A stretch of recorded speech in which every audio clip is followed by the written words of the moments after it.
अज़ीज़ बच्चों अस्सलाम वालेकुम।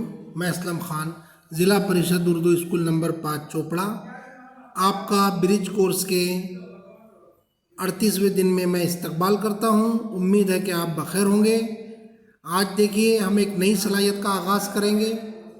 जमात है हफ्तुम और मज़मून है उर्दू ज़बानदानी। सलाहियत है पढ़ना लिखना और कवायद जानना और समझना।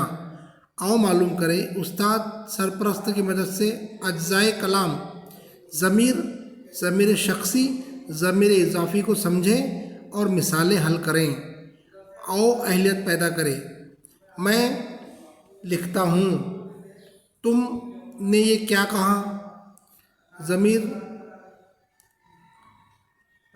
देखिए कुछ मिसालें नीचे दी गई है ज़मीर की।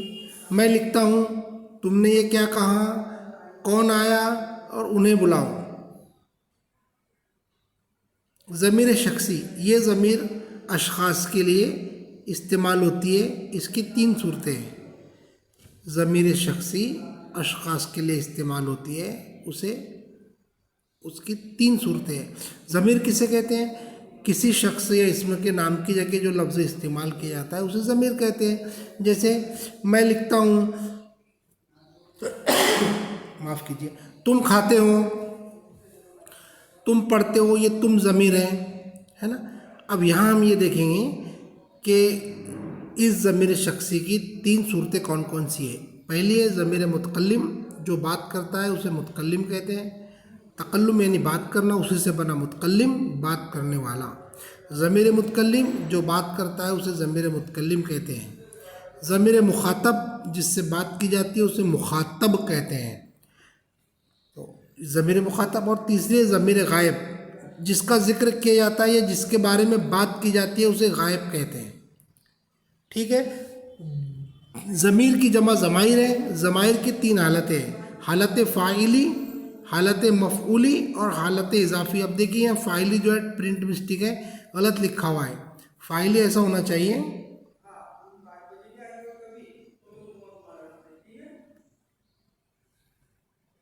आइन आना चाहिए वहाँ, हालत फ़ाइली। ठीक है। और देखो हालत मफ़ऊली भी में भी आइन आना चाहिए।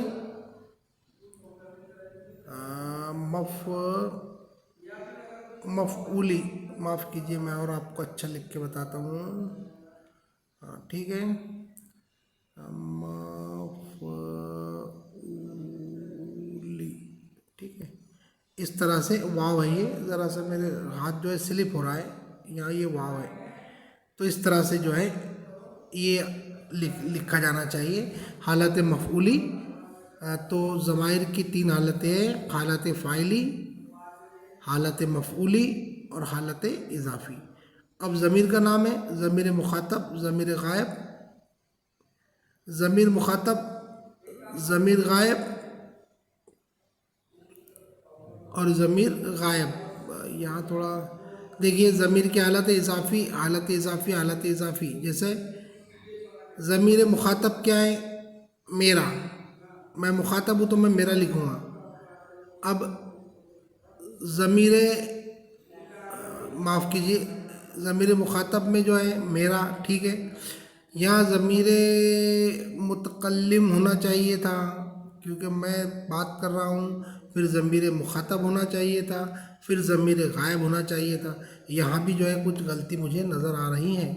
जैसे मेरा, तेरा, जिससे बात कर रहे तो तुमसे बात की जा रही तो तेरा, और तीसरे थर्ड पार्टी से बात की जा रही तो उसका। तो ये मिसालें यहाँ जो है दी गई हैं। किताब में जो है बहुत सारी गलतियाँ हैं, मैं पहले से देख रहा हूँ कि इसको बहुत जल्दीबाज़ी में बनाया गया है। और ये ज़रा सा हालत इजाफ़ी, 3 हालतें जब उन्होंने बताई है ज़मीर की, तो हालत ज़मीर मुखातब, ज़मीर मुतकल्लिम, ज़मीर मुखातब और ज़मीर गायब, 3 ज़मीर होना था। हालत इजाफ़ी, हालत इजाफ़ी, हालत इजाफ़ी, कैसा है? ठीक है प्यारे बच्चों, तो ज़मीर इजाफ़ी की मशक़ कीजिए। हज़रत उमर रज़ी अल्लाह ताला अन्हु को अपनी रियाया की खैर खैरियत की बहुत फ़िक्र रहा करती थी। दूसरा, इस रोशनी में हम अपना रोज़ाना का काम करते हैं। तीसरा है उसने अपने सारे ज़ेवर उतार कर उनकी झोली में डाल दिए। मंदरजा बाला तीनों जुमलों में अपनी, अपना और अपने ज़मीर इजाफ़ी कहलाते हैं। आओ तखुलाती बने, चैलेंज है ज़मीर इजाफ़ी का दुरुस्त इस्तेमाल करके जुमलों को 2 बार लिखे। जाकिर साहब ने उनकी बेगम साहिबा से कहा, उनकी, उसे इस काम में बड़ा मज़ा आना चाहिए, उसे इस काम में, उसने नेहरू जी से इसका कसूर दरियाफ्त किया। ठीक है, आपको ये मश्क खुद करनी है, मैं इसके जवाब आपको नहीं बताऊँगा। खुदा करे आप बखैर।